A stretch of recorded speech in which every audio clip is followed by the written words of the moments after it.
I lost my mum Harry was in prep in April of his first year of school. My mum passed away, and the PNC has given me a space where I have gone and felt accepted and belong, and given me a sense of belonging again after going through such a loss and so much grief.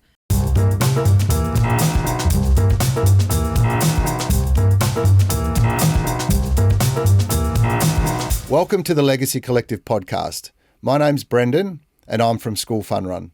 Today I'm talking to Janelle. Janelle spent 3 years on her school's PNC, 2 of them as the PNC president. In this chat, we talk about things she's learnt over that time that could help you if you're in a PNC, and she also expresses reasons why people should join their PNC. So if you're thinking about joining your schools, this could be a great chat for you. So I've got 2 kids, Harry and Indy. Harry's in year 4, he's 8, and Indy is 5. She's just started in prep.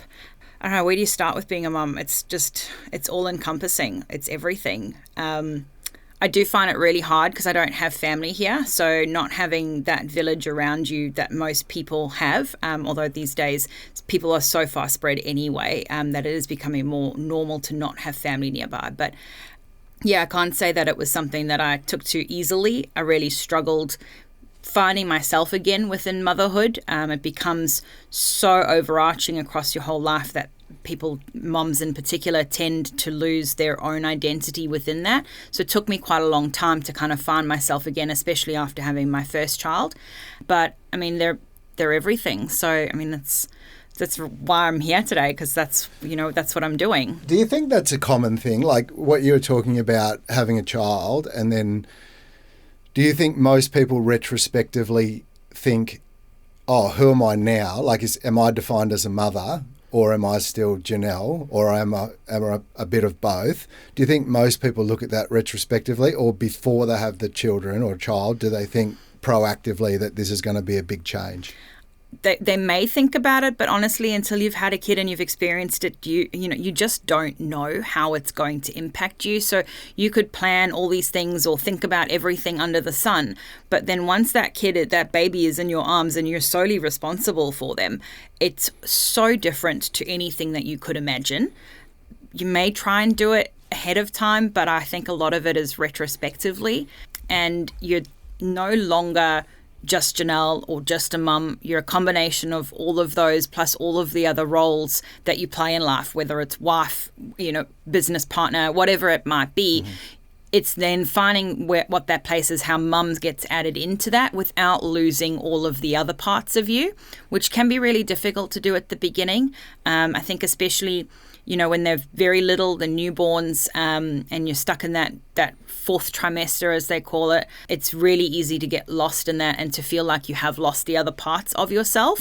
Mm-hmm. And unfortunately, I don't think it's something that a lot of parents talk enough about. Mm-hmm. And it's that sort of thing that leads to a lot of postnatal anxiety and depression, which I did suffer with my first. And it took me a long time and a lot of help, and people who reached out to me and say, you look like you're struggling, how can I help you, to be able to lift myself out of that. And a large part of what got me there was going back to things that I used to love doing pre-having kids and realizing that I can still do those things, that as much as my world revolves around my children, mm-hmm. they're not absolutely everything in my life. Sure. And that those things can still coexist together. And it's kind of then finding out how that can fit into your new role as a mum, because those little beings are not going to suddenly not be dependent on you because you want to go and spend an hour at the gym or something. So it's then figuring out how do they then all coexist together, and that kind of then becomes your new identity. So it's not so much about kind of getting back to the old Janelle or the old person that you were before kids. It's finding out how to step into that new role with those pieces of yourself that you want to take forward still with you. And just unpacking that a little bit more for maybe there's new mums listening now,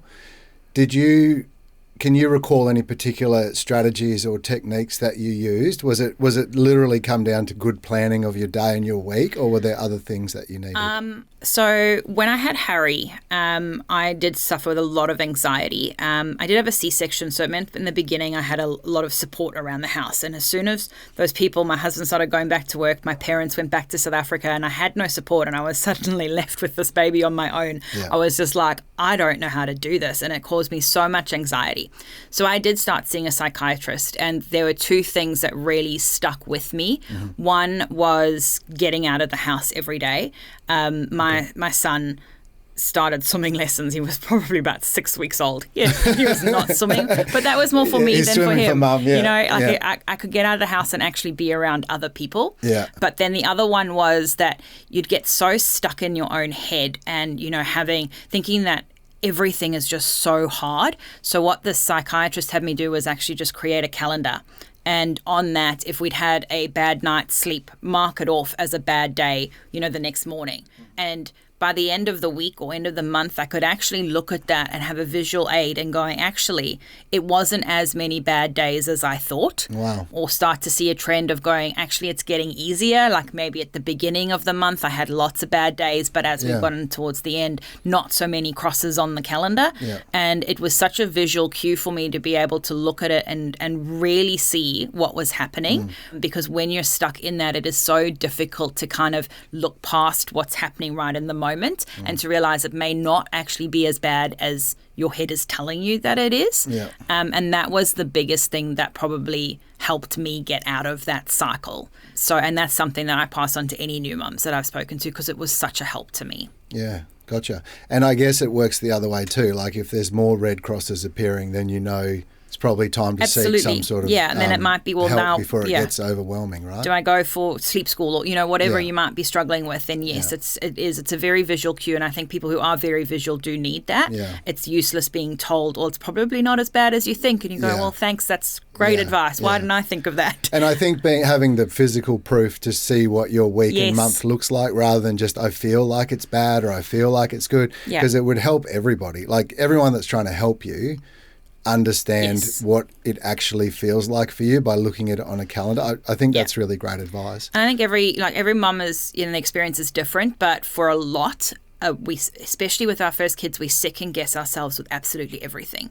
And, we now have the good and bad sides of social media. So you'd be up middle of the night feeding your baby and trying to stay awake. So you get onto Facebook and you start scrolling and you're in these ridiculous mum groups and everybody is putting forward these perfect pictures of what motherhood should look like. And, you should breastfeed your baby until they're 4 years old and all these things. And there's so much pressure to live up to that. And that if you don't do all those things, you feel like you're failing. So there's so much information, which is both a good and a bad thing. So having those things that kind of bring you back to your reality are also really helpful. That was something that helped me the most, I think. Sure. And you mentioned about people checking in on you. I wonder, and this is a personal question, there's not one size fits all answer, but I think a lot of people are reluctant to ask people if they're okay because they don't. Well, it's just maybe you don't know how to help, right? Yeah. Or maybe you're just scared of the answer because you really want to help, but you just can't, or you don't want to get involved. I'm not sure, but I think a lot of people probably hold back from asking people, "Are you okay?" Yes. So, do you think it's important when someone in your life becomes a new mum that people feel empowered to ask the question? I think so. I think it's also important to just be there. When you're a new mum, you don't necessarily know what you need.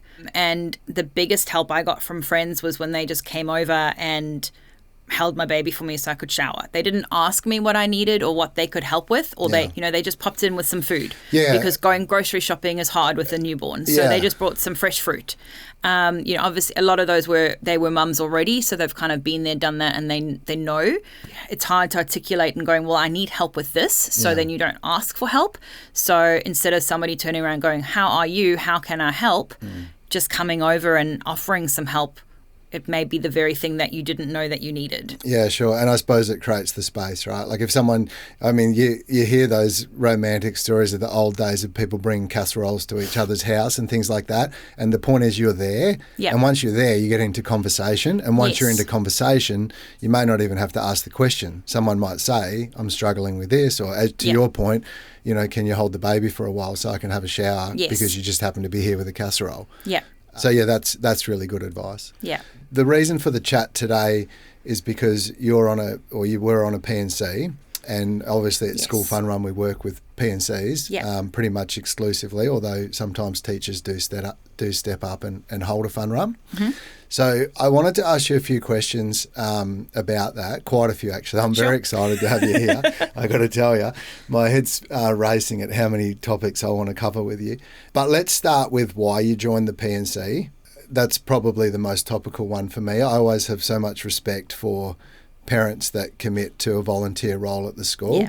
Any committee, whether you're being paid or not, can be hard. I know there's an old saying that says a camel is a horse designed by a committee, because everyone wants to, put a hump on it, put a tail on it, put longer eyelashes on it, and it can be like that. So it's not easy. And then obviously P&C is not a paid role either. So No, it's not. Why do you do it?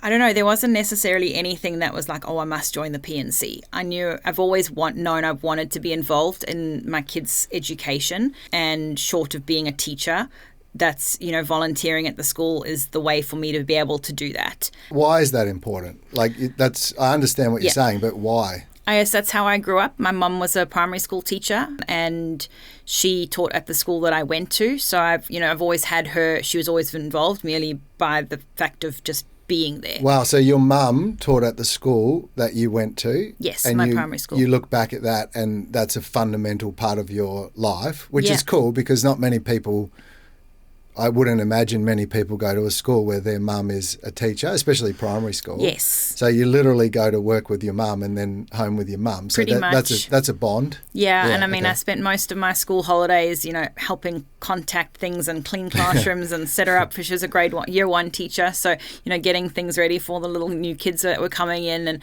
I spent a lot of time at the school after hours when she had meetings. And I'm still, I say, friends now with teachers who are still at that primary school and were my teachers, but were also my mum's friends. So they would come to our house and have lunches and dinners, and they went to my brother's wedding, and we're all very close still, which is very unusual. I do still struggle to call them by their first names. It still feels weird to me, but they'll message me and they check in and they ask how the kids are, because my mum taught with many of them for close to 40 years. So they had a wonderful friendship and relationship, which has then trickled down to me as in them almost being like second mums. Gotcha. I really value those relationships, and I also know how much support those teachers gave to my mum when as a family we were having a hard time, and I found a lot of value in creating similar relationships, obviously not over such a great time period, but with my kids' teachers. And it just allows me to have a bit more insight into what's going on in their days, because I think any parent will tell you, I pick up my kids from school and I go, how was your day? And they're like, it was great. And I'm like, what was great about it? Don't remember. It happened like 2 hours ago. How do you not remember? So getting stuff out of them is like pulling teeth. But through the relationships I've been able to have with the P&C, I have a bit more insight into what they're doing in their days. And that helps me talk with them, offer help where I can, because I kind of know already without having to wait for them to tell me. Yeah. So just to recap on that, your mum was a teacher, you went to that school, and you look back very fondly about the involvement that you had with your mum during those years. Yes. And so now as a mum and not a teacher, you felt the best way to replicate that would be to jump on the P&C? Yeah, so, I joined the P&C when my son was in year one. But I've volunteered in all different ways within the school. Before I was on the P&C, I volunteered in the canteen. Love the ladies in the canteen, but it's so not my thing. I spent an hour every Tuesday bagging chicken nuggets so they could put them in the freezer, and I was like, great, I'm helping, but this is really not my thing. And then volunteering in the classroom, I go on excursions if I can. It's one of the main reasons why I run my own business. My husband and I discussed it pretty early on when we had kids, in that if I stayed in corporate work, which was what I was doing pre-kids, that our lives would look very different and we wouldn't have that flexibility. So we decided we'd take a financial hit if we needed to in terms of being self-employed, and allow me to have that time and flexibility for at least one of us to be able to be there for our kids in that way. And, when they're sick or anything like that. Volunteering or giving of my time, helping, it's a core value of mine. It is how I was raised, going right back to my mom being involved in my school. But, I was a brownie and a Girl Guide, so I grew up with those values. My dad was part of the Lions Club, and I used to volunteer at events and things with him there. I think also partly growing up in South Africa and you're seeing so much poverty all around you, and when you're in a position to be able to give, that's something that I want to be able to do. So even in high school, I would volunteer my time and visit children at an AIDS orphanage that was close to us. Wow. So it's just something that I think I've always done. And even within my business, any way that I can, I try to give back. I do pro bono work for a not-for-profit who's focused on men's mental health in regional Australia. I donate to a grief group that has supported me through my own grief. So if I can, I'll donate time. When I can, I'll donate money. But mostly it's my time that I'm able to give. And I mean, even next month, I'm signed up to do a walking challenge to raise money for the Children's Cancer Institute. So causes that are very close to my heart. If I can give back and I'm in a position to, and I'm privileged enough to, then I want to. That's like incredibly inspiring. Like that's a long list of things that you just rattled off the top of your head. There's probably more you can't even think of. So that's truly amazing. I didn't expect that. When you look back on your childhood, who created that aspect of you? I would probably say my mum. I can't say that there's anything in my head that makes that stand out for me as to why. But my parents divorced when I was very young, so we lived with my mum the majority of the time. So she was that main influence in our lives as children. My grandmother as well, we were very close to my mum's mum. And then I'd also say another key figure was the leader of the Brownies and the Girl Guides group that I was at. And we were very, very close as kids, and it was like a second home. And I think the values that are instilled within that group and that organisation, I grew up with them as a kid. So that was a big influence as well. Yeah. I love those stories because in the podcast at Legacy Collective, I've asked that question to every guest. Yeah. And, a lot of people will credit mum and dad. Yeah. But an amazing amount of people will credit a teacher, or in your case, the leader of the Girl Guides, or someone that's not a mum and dad. Yeah. And I think it's such a great empowering message that each and every one of us have an ability to leave a legacy in someone else's life. Because what you're saying to me right now is that all of that stuff that you give your time and energy to is because it's in your nature, but your nature was a product of people like your Girl Guides leader and your mum. And so those people's legacy lives in you, and then you are making the world better for these other people. Yeah. And that's the whole point of the Legacy Collective podcast, is to try to understand like how we help each other get through life like that. Yeah. And it's really nice to hear you so eloquently like stitch all that together, because you are a force and you're doing so many great things, and it all stems back to those lessons that you learnt early, and now you're just an unstoppable force on doing all those great things. Jumping back to PNC life, because I think a lot of our listeners will be really interested in that. How long were you on the PNC, and how long before you became president? So I've done 3 years on the PNC in total, 2 of those as president. So I went from general member into the president role within the year, because our the committee for that year, there were only 2 executive team members, and they were both burnt out after the year and decided to step down. I joke, I made the mistake of organising our colour run that year because they weren't available, and showed people that I could organise an event. And so then everyone asked me to then step in, because otherwise our PNC was going to go into caretaker mode. So a friend of mine, Kelly, and we chatted, and we thought together we could work really well. And so Kelly nominated herself for vice president, and I nominated for the president, so that we could keep our PNC alive. If you decide to take on a PNC role, nothing else in your life is going to magically fall away and make room for it. You have to make the room for it. But if it's a core value of yours and it's something that's important enough to you, whether that's because, like me, it's part of my values as a person, or whether it's because you're driven because you want to offer those things for your children, whatever your why is, that needs to stick with you, because that is the reason why you will then make the time to do the role. Obviously, in an ideal world, there is more people doing it, so the expectation on each individual is less. So then it's not so overwhelming and you don't need to make as much time. What would you say is the personal benefit you get from being on the P&C? The main thing that I like is seeing the joy on my kid's face. I would say my son, because unfortunately with my daughter's only just starting school, so she's had all of the hard stuff of mum being on the P&C, but none of the good stuff because she hasn't come to a disco or a fun run or anything like that yet. But my son's face when he sees me at school, whether it's been at a disco and I go up on stage to greet everyone and he likes to give me a little bit of a wave, or he comes running out if I'm walking around school sticking up posters or something, he sees me, he comes running out to give me a hug. So giving him that joy and seeing that joy on his face has been everything for me. The other big thing that has been a massive benefit for me is the relationships that I've been able to form with the staff.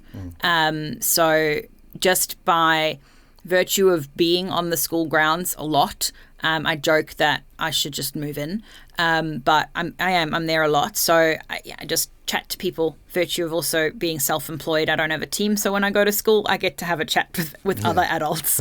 So I make the most of that. Most of it, yeah. So we're just having chats. There's no favoritism being shown because I'm the president. It's just by virtue of being there more, and I pick stuff up and I have conversations with people, and that's led to some really good relationships, which in turn have been able to help me get extra support for my son when he's been struggling. Last year was a particularly hard year for him.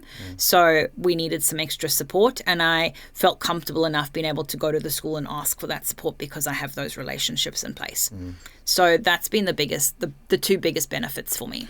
Yeah, I can relate. I know when I go to school fun runs and I see the kids running around and they're just literally having the best day of the year. And I'm not doing what you're doing. There's a sense of we helped make this happen, but we didn't make it happen. The P&C made it happen, and I still get a sense of enjoyment that. And these are kids I don't even know, right? I don't know any of these kids, but I know that I'm part of giving them this experience. Yes. If they were like my kids and my friends' kids and my community, the sense of achievement would be fantastic. Yeah. And I do love that part of it. And, as much as I talk about the joy for my own kid, it's the other kids as well. And by virtue of me wanting to do it for my own kid, I get to do it for all of the kids. Yeah. And, I think back on the colour run we did last year, and every Friday in the lead up to it, I was going to school with my little Kmart beach wagon and a bucket full of slime, going down to the field to slime teachers, when all the preppies would come running out and see me and they'd go, "It's the slime lady." Just what you want to be known as. But, they know that I was bringing that fun for them. Happiness, and I would see kids out at school and you can see their little, out of the school environment, and you see their little faces going, "Oh, I know her from somewhere. Where's that from?" And then when you see that penny drop and they get their biggest smile on their faces when they realise who I am, because they know that I've been the one bringing joy. All of that joy for them. And I've absolutely loved that. And it's one of the reasons why it made it so difficult for me to decide to step down. Yeah, I get it, because it gets back to the legacy thing we talked about, right? You are changing the lives, in your case, 900 kids. Someone else's case, 400 kids. It's not just your kid. You put that out there. We hear stories all the time at School Fun Run about, one comes to mind, a lady emailed me a couple of years ago, and she'd just gone through a divorce with her husband, and they'd had to move house, which meant they moved areas, which meant they moved school. Yeah. So her daughter started a new primary school in the middle of the year, and she wasn't academically gifted and she wasn't athletically gifted, and she was struggling to fit into her clique at school, right? So mum was picking her up. She had no friends in the kiss and go area. She's crying. She gets in the car. She'd say every day to her mum, "I want to go back to the old school." Mum's dealing with a divorce. Mum's dealing with having to move house. And now mum's dealing with a child that's anxious and wants to go back to her old school, which is not possible. Yeah. So she has a lot of issues happening, and none of them are going to be solved effectively quickly. Yeah. And the school had a fun run, and the little girl raised more money than anyone else at the school. She got called up at assembly. She got given her medal, certificate, all that kind of stuff. And then the day came for the mum to pick her up, and she's standing there giggling with a group of girls, and she'd found her spot at the school. So the mum emailed me just out of the blue and just said, like, thank you to School Fun Run because the experience that you've given my family has literally changed our lives, right? Yeah. Now, someone on the P&C who was not that little girl's mum chose to hold a school fun run to raise money for the school. Had no idea that they were going to change that little girl's life. And I'm not trying to be dramatic and say her whole life, but for that part of her life. In their little worlds. Yeah. So there's a situation where someone volunteered on a committee, decided to do something for their community and change the life of someone that they didn't even know they were going to change. Yeah. And those are the stories that mean the most to me at School Fun Run. But that's the power of a P&C. Yeah. Like, you're not just looking after your kids, you're looking after everyone's kid. What tips could you give to people listening that are on the P&C to make their lives easier? I would definitely say don't be afraid of technology. We have very much digitized our whole P&C and it made the job a lot easier. What types of things did you digitize? Everything. Give me your top changes. One was introducing Slack as a team communication tool. So there's lots of other tools that you could use, but initially we were using Facebook Messenger and we'd spend half our life just trying to find the message that related to the question that we have because it would get lost. Yeah. So in my past life and in corporate world, I'd used Slack before, and it's a wonderful tool of being able to create different channels for different things. So we've got a different channel for every event. Right. So when you need to talk to someone about that specific event, all of the comms are in one place. Yeah. And it's meant that as a team, our executive has been able to communicate online from our homes. We don't have to be in person to make things happen. We do it all from our houses while kids are running around or we're doing dinners or whatever. There's no expectation that you have to be there at a certain time. You pop your message in with a question or information, and when the next person has time, they jump on and they can see it. The same thing with all of our documentation we keep in the Google Drive. As soon as one person makes an update, the whole team can see it. And then the other big thing that we did was move to less cash, so more online sales. So using digital platforms to sell tickets to our discos. Is that like those little squares? Like what? How do you do that? So we've used a platform where you can sell, like it's selling tickets, just like any, like say Eventbrite, and you're buying tickets to an event online. So for example, our disco, we sell online tickets rather than relying on the kids to bring cash in. Yeah. And there's two benefits to that. One, children aren't bringing in cash, which A, gets lost, or B, spent at the canteen. And for a P&C perspective, there are lots of regulations around cash handling, and it's a big roadblock for people. They don't want the responsibility. You're dealing with other people's money, and if anything happens to it, you're personally liable, and that's a big responsibility to put on people. Yeah. So we limited how much cash we handled, because it's not just that legislation, it's then also the time that it takes to then go to the bank to bank it. I can't tell you how many hours we spent trying to get coins in those stupid coin machines at the bank, and the coins just will not be accepted. Like, it's time consuming. Yeah. So anywhere that you can use technology to reduce the workload, use it to your benefit, working smarter, not harder. And another one that I'm recently introducing is AI, and I've created a chatbot, a GPT bot just for our P&C. She's called Pam, the P&C assistant, and she has been trained to help us with anything, like creating events, creating an event plan, marketing it, all sorts of things. So Pam is helping Kelly and I bring everything together at the moment. Yeah, that's so cool. So I know not everyone has those skills, and it's something that is unique because it is my area of specialty in my business. But there's loads of platforms out there that don't require you to know how to use AI or create a chatbot or whatever. So there are tools there at your disposal, and it's just a case of making sure you're using them to their maximum advantage, because they can make the workload easier. Like, let's just say someone's thinking about joining the P&C in March this year or whenever. What should they know? Like, what do you wish you knew 3-4 years ago? To say no more. We take on a lot of, I don't know about other people, but I took on a lot of the expectations of parents. They want all of the things for their children, and we didn't want to let the children down. But at the end of the day, the event schedule that we put together for ourselves. So we're our own worst enemies in that we created the busyness for ourselves because we packed so much into our calendar. I wish we'd been brave enough to say that's actually not realistic for the number of people that we have.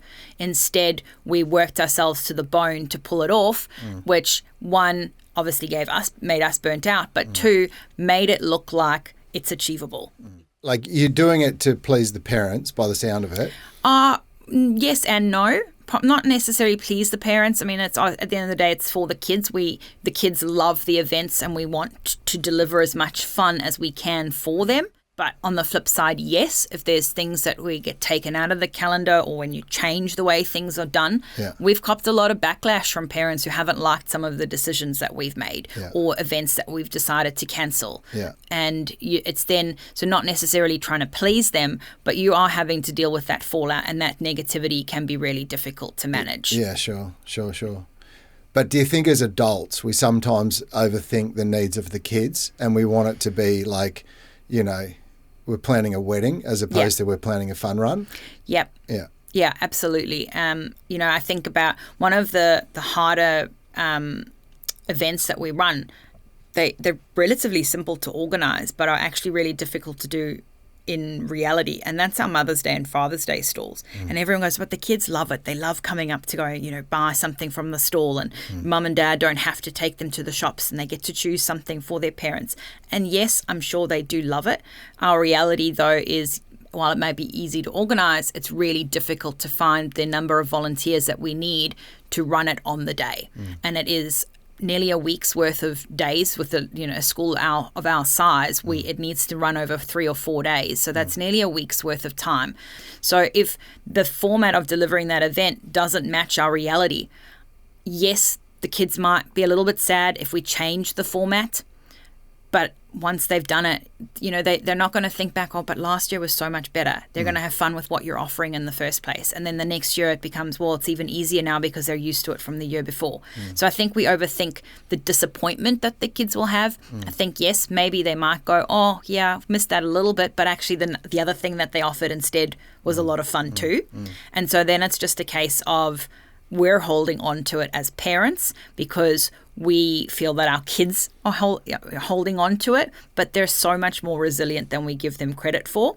And yeah, they'll take a bit of, a knock on the chin, maybe be a bit disappointed, but then they'll look forward to the next thing and they'll enjoy that just as much. And it's one of those things where if the P&C is not well supported at the school, you have to do what you can in a way that's sustainable. Absolutely. Because the alternative is you get nothing. Yes. And that's worse than something. Yeah. You know what I mean? It may not be perfection, but if it's something, the kids will make the most of it. And yes. I think, it's important to remember that because my experience with kids from going to fun runs, and I see them all. Like I see them all. Like I sometimes go out to schools where it's the school itself hasn't put a lot of effort into it, but they think they have. And the kids are having a ball. Like they're having a ball. You know what I mean? Like it's not like they're going, oh, this is not a good fun run because we don't have enough obstacles. They're having a ball. And then I'll go to another school where it's like a Disney event. And yeah, sure, those kids are having fun too, but they're not having like 3 times as much fun or 2 times as much fun. They're just kids having fun. So I don't want to gloss over the fact that fun runs aren't the easiest thing to do because they're not. But I know that you've worked with different companies. How does School Fun Run stack up to other companies in the market from your point of view? Personally, from an organisation point of view, it's been more support. With other company that we've worked with, it was all online support in that sense, no phone calls, nothing tailored to our specific school. Lots of stuff given via a portal, like here's your templates, download them and use them, but no structure in terms of this is the best way to fundraise. I work in digital marketing, but I'm not a fundraiser and I'm not an event organizer. So that's a completely new world to me. Yeah, I can use the tools that can help me do it, but that's the strategy side of things. Hayley, who worked with us, her strategy was to try and get more kids raising lower amounts rather than 1 or 2 kids raising massive amounts, because it becomes unachievable for the kids who look at it and go, well, I can't win those prizes anymore because I'm never going to raise that amount of money. It totally disincentivizes them. We're amazed by, like, a lot of advice given by consultants is, to your point, reward the highest fundraising kit. Yeah. But if in week one, if a couple of kids come out of the blocks and raise a couple of $1,000s each, and then in week 4 you're rewarding the highest fundraising kid, that means there's 2 or 3 kids at the school that are inspired to have a go, and the rest of the kids, like 897 other kids, they're disincentivized to fundraise because they can't get there. They're too far behind. So that's not a strategy. We employ a different strategy. Yeah. So I understand your point totally.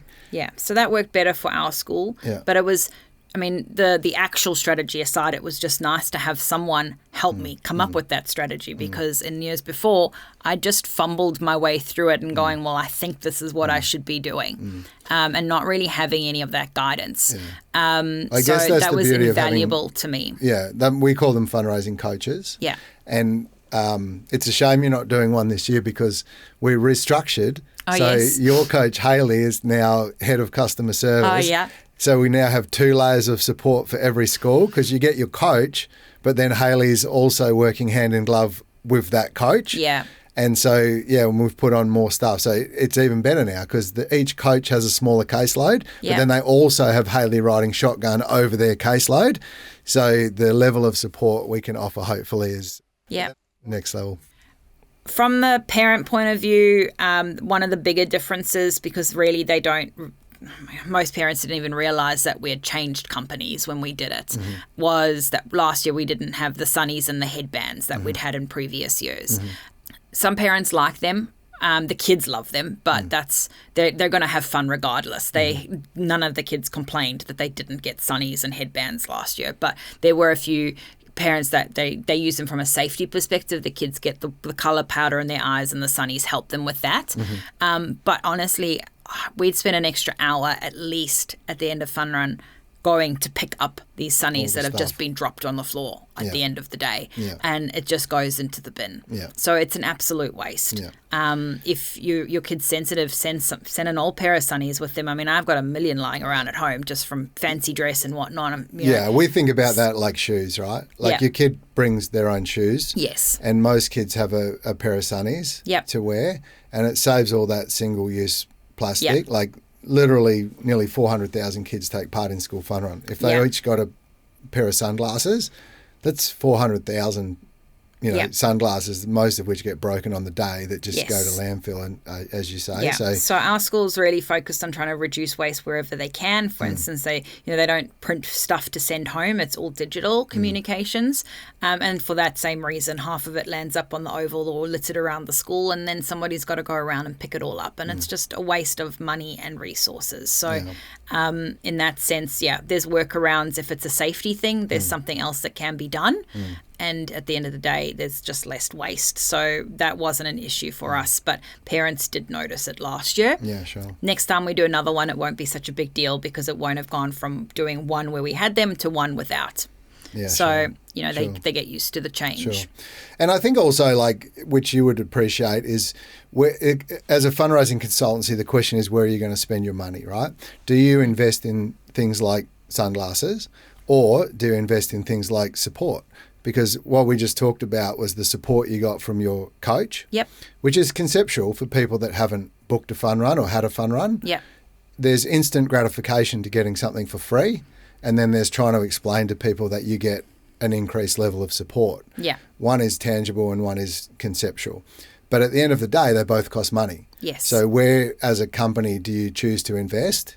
We like to invest in the coordinators that run the events, because we know that you're volunteers, which we've talked about today, and that time is valuable.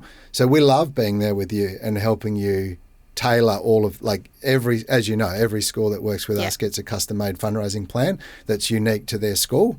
And then we help proactively deliver that to the school with phone calls weekly and things like that.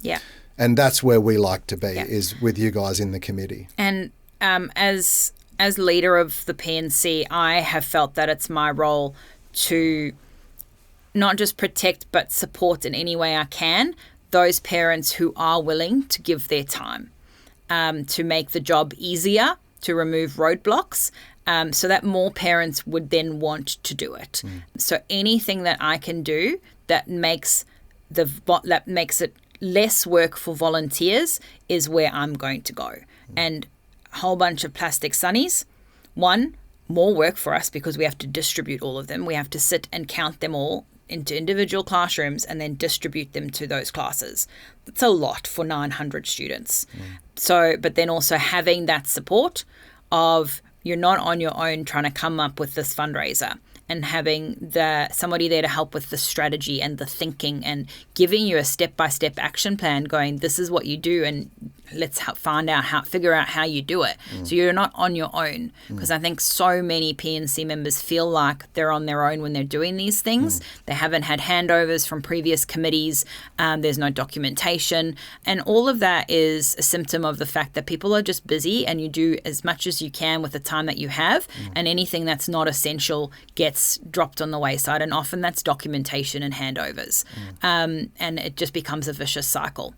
My way of leading the PNC has always been that I put the needs of the volunteers above all else. Yes, and it's ruffled a few parent feathers because we've made decisions that they haven't loved. One of them being not having as many cash days or cash sales because it's harder to do the cash handling. So we went online with our sales as much as possible.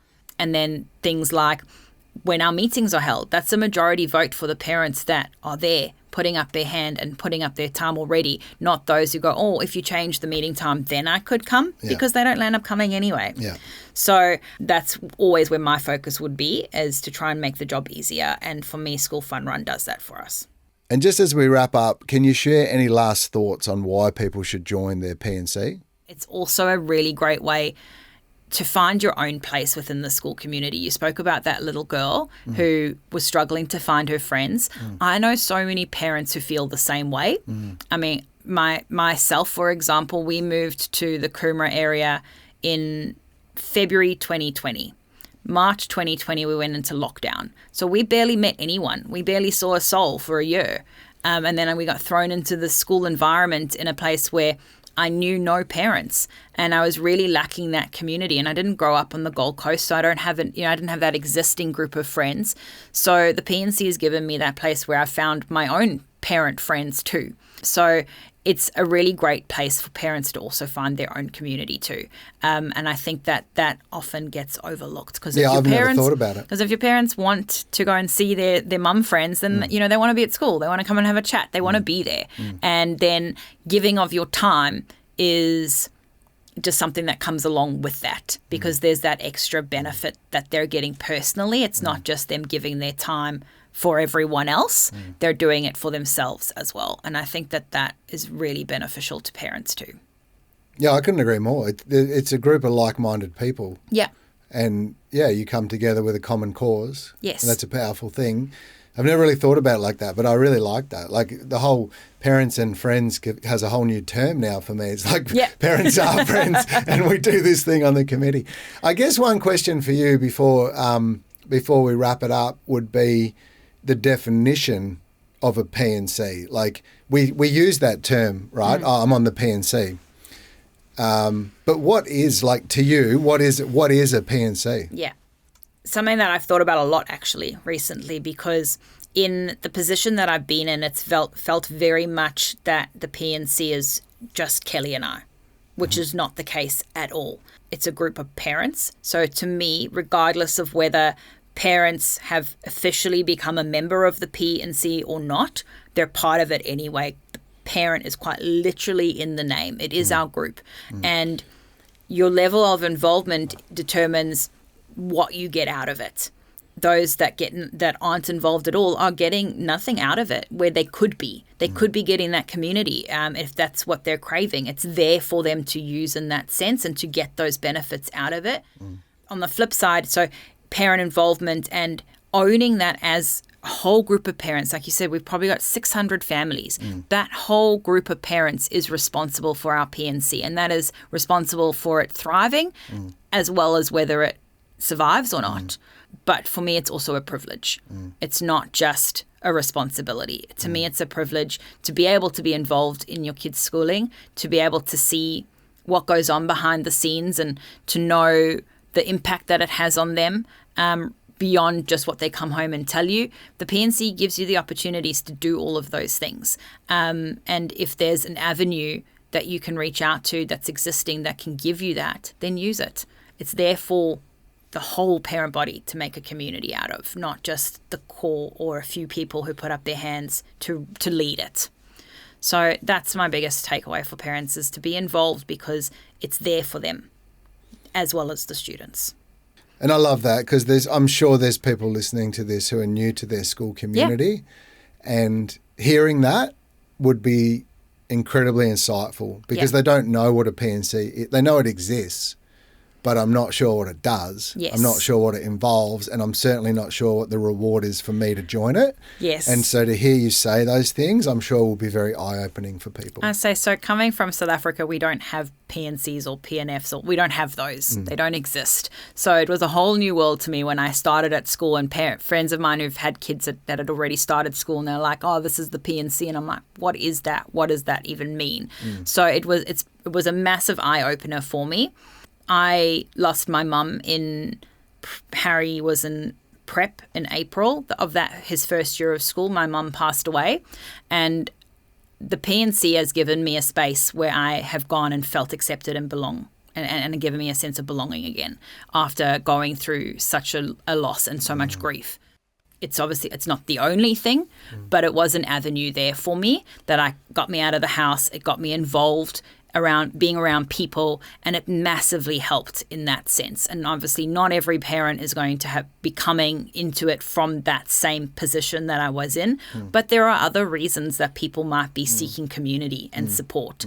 And the PNC is a tool that's there, but you're only going to get out of it what you put into it. So if you're not going to be involved, you're also not going to get anything out of it. Yeah. So it doesn't mean that you have to be giving a 40-hour week to it like I was. Yeah. To me, that's a red flag, not the aspiration to be meeting. Yeah. But it's there for you, and if you put something in, you'll get something back too.